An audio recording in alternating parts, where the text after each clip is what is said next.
Mary Jones ఈవిడ గురించి ఖచ్చితంగా బైబిల్ గురించి, బైబిల్ సొసైటీ గురించి మనం తెలుసుకోవలసినప్పుడు ఖచ్చితంగా ఈవిడ పేరు అనేది మనకు వినబడుతుంది. మేరీ జోన్స్ అనే ఈవిడి యునైటెడ్ కింగ్డమ్, బ్రిటన్లో ఉన్నటువంటి ప్రాంతంలో పుట్టిన ఆవిడ. ఈ మేరీ జోన్స్ గారు 7 సంవత్సరాల కాలం నుంచి 11 సంవత్సరాల వరకు ప్రతి ఆదివారం కూడా సండే స్కూల్కి వెళ్ళేవారు. ప్రతి ఆదివారం సండే స్కూల్లో టీచర్ చెప్తున్న బైబిల్ విషయాలన్నీ కూడా చాలా జాగ్రత్తగా ఈవిడ నేర్చుకునేది.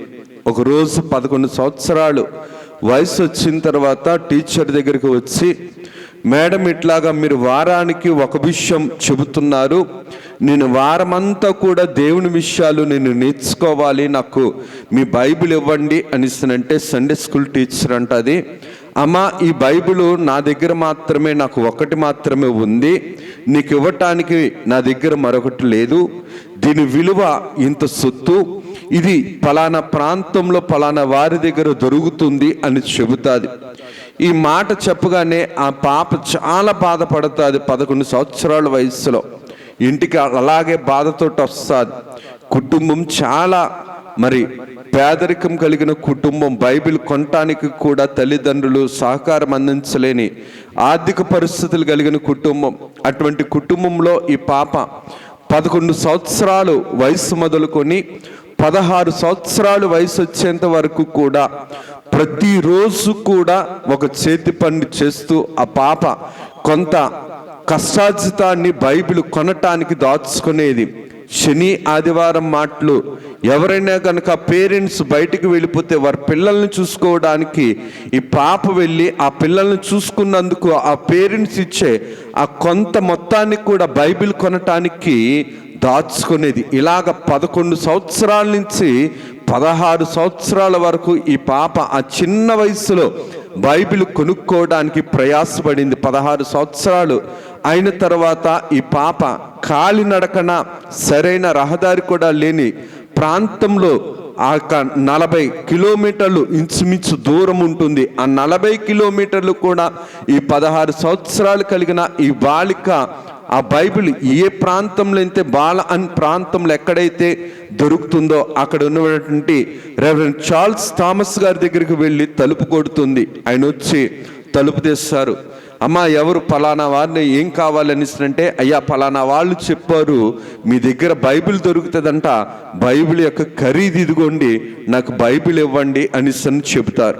అమ్మా, నా దగ్గర ప్రస్తుతానికి మీకు అమ్మటానికి నా దగ్గర బైబిల్ లేదు. ఎందుకు ఈ మాట నేను జ్ఞాపకం చేస్తున్నాను అంటే, ఈ తల్లి 11 సంవత్సరాలు మొదలుకొని 16 సంవత్సరాల వయసు వచ్చేంత వరకు కూడా సొంత కష్టార్జితంతో ఒక సొంత బైబిల్ కొనుక్కోవడానికి అంత ప్రయాసపడి ఆయన దగ్గరికి వెళ్ళి బైబిల్ అడిగితే బైబిల్ అందుబాటులో లేదని ఆయన గుమ్మంలో కూర్చొని చాలా బాధపడుతూ ఉంటుంది, చాలా ఏడుస్తూ ఉంటుంది.